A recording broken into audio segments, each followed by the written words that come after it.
All right, so these pages in your packet were some extra practice for you to do at home.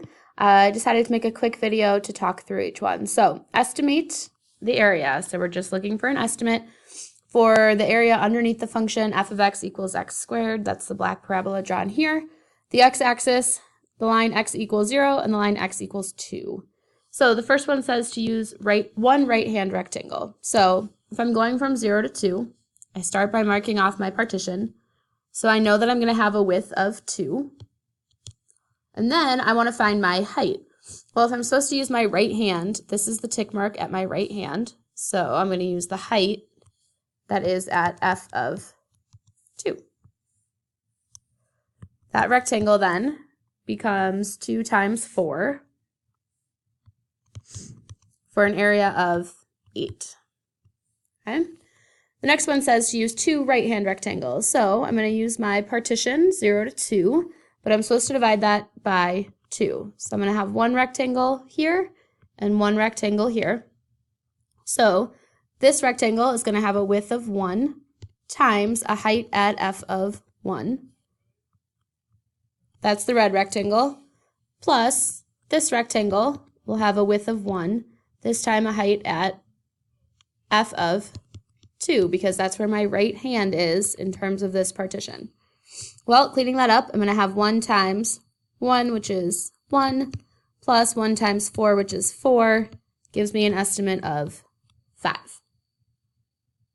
Okay, this time using a left-hand rectangle with just one partition, so 0 to 2, and I'm supposed to only use one large rectangle, so that has a rectangle width of 2. The height is supposed to come from my left hand, so f of 0. Well, f of 0 is 0, so 2 times 0 gives me an area of 0. A terrible estimate, if you will.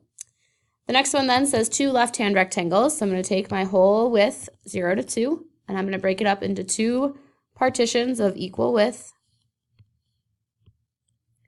Using my left hand for this red rectangle, so the width is 1, my height is f of 0.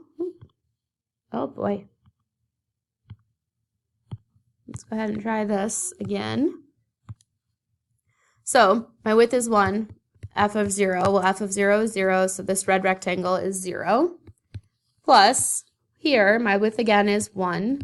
This time, though, I want to use my left hand. So I'm going to use f of 1. Well, f of 1 is 1. This is 0 plus 1, which is 0. If we look at this, the ones that were too big, in this case, were our right-hand rules. And the one that was an underestimate was our left-hand rule. Because in the right-hand rule, we have a little too much area, and with our left-hand rule, we have a little bit not enough. And this has to do with the function is increasing. So left hand is going to underestimate, right hand is going to overestimate. If your function was decreasing, think about how that would change. All right, so estimate the area using 4 left-handed rectangles. So I'm going to take my partition, my width, from 0 to 2, and I'm going to figure out how to break that up into 4 equal parts. Each part then has to have a width of 1/2, which makes sense because I then have 4 rectangles.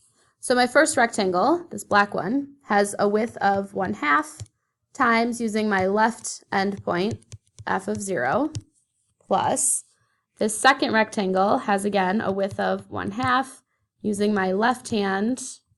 That's going to be f of 1/2, plus this green rectangle has a width of 1/2 times using my left hand, f of 1. It's right there. Finally, this blue rectangle has a width of 1/2 times its height, which is f of 3/2 or 1.5, if that's easier for you. All right, so now I got to go through.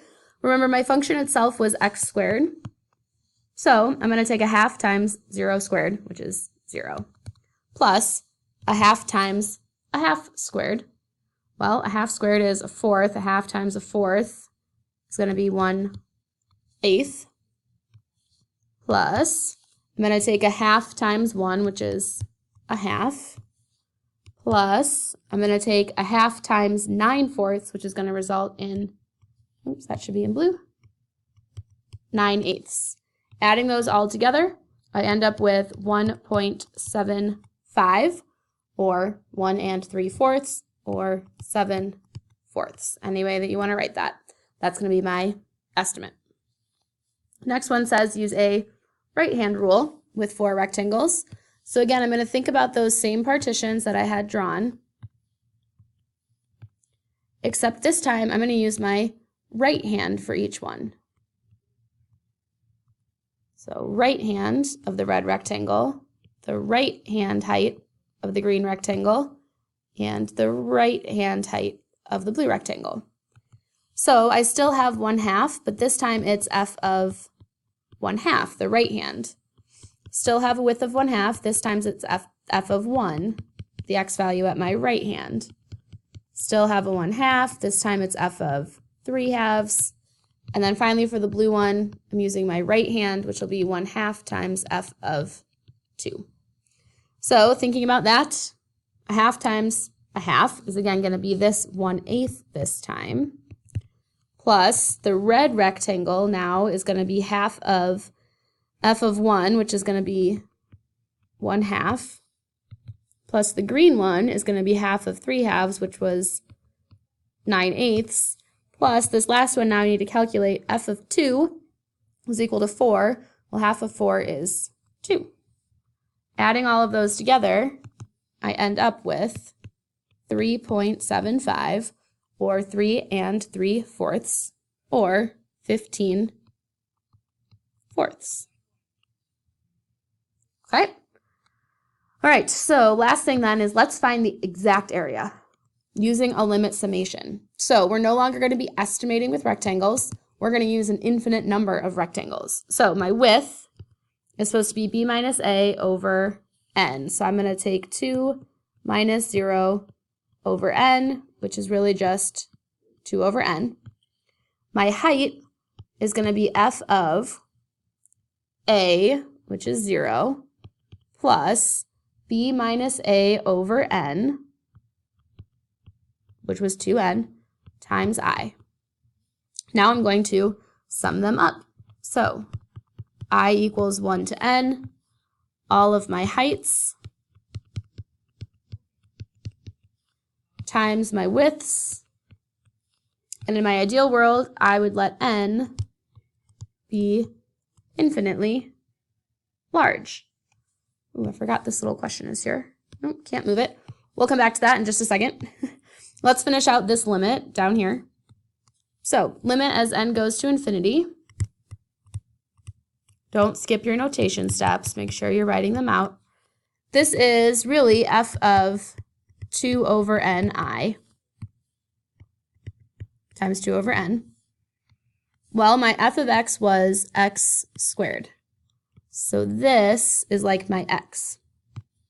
So I'm going to have the limit as n goes to infinity, I equals 1 to n of my x into my function, which was the squaring function, times 2 over n. Limit as n goes to infinity, I equals 1 to n. This is now going to be 4 over n squared I squared times 2 over n, which is really the limit as n goes to infinity, I equals 1 to n. Remember, from here on out, there's a lot of ways you could simplify this, okay? It's totally up to you. You can take this out in front. You could have taken the 2n out in front, that multiplied out in front. So many different ways. What's important here is that ultimately, somehow, we should get to 8 over n cubed times n plus 1 times 2n plus 1 all over 6, okay? From our summation formula of the summation of I squared, got me all that. And then the 8 over n cubed is a constant, so it doesn't, sorry, it's a constant in terms of the rectangle, not needing the summation, okay? But now we're going to combine these things. So I'm going to have the limit as n goes to infinity. This is going to end up on the top, Okay, in my class I've talked a little bit about this multiplied together is 2n cubed plus 3n squared plus n every time. So if I multiply that whole thing by 8, I'm going to get 16n cubed plus 24n squared plus 8n all over 6n cubed. This rational function is even in degrees, so I just look at 16 over 6, that's a 6, which is 8/3. So this exact area in blue is equal to 8/3. Okay? The last thing then is a think about it question. What might it mean to do a Riemann sum with a midpoint rule? Well, let's think about this. We know that if I have some function, I can go between a and b, and I could use, if that's a and that's b, I could use my left hand, I could use my right hand, or I could use the middle height, right? If this is the middle, I could plug that into my function, f of the midpoint, and get a height there. And what you should hopefully be noticing is that the midpoint rule would be better than the blue, the right hand, and better than the green, the left hand, because it'll fall somewhere in the middle. All right, that should help with homework. Don't forget, if you're stuck on these, there are tons of videos that exist on YouTube. And also, even more so, Mr. Lakin made a video for 2019, and I have videos from 2018 for a very, very, very similar packet. So you could go through and listen to the explanation again. Now that you've seen it, right, it might stick a little bit better in your head.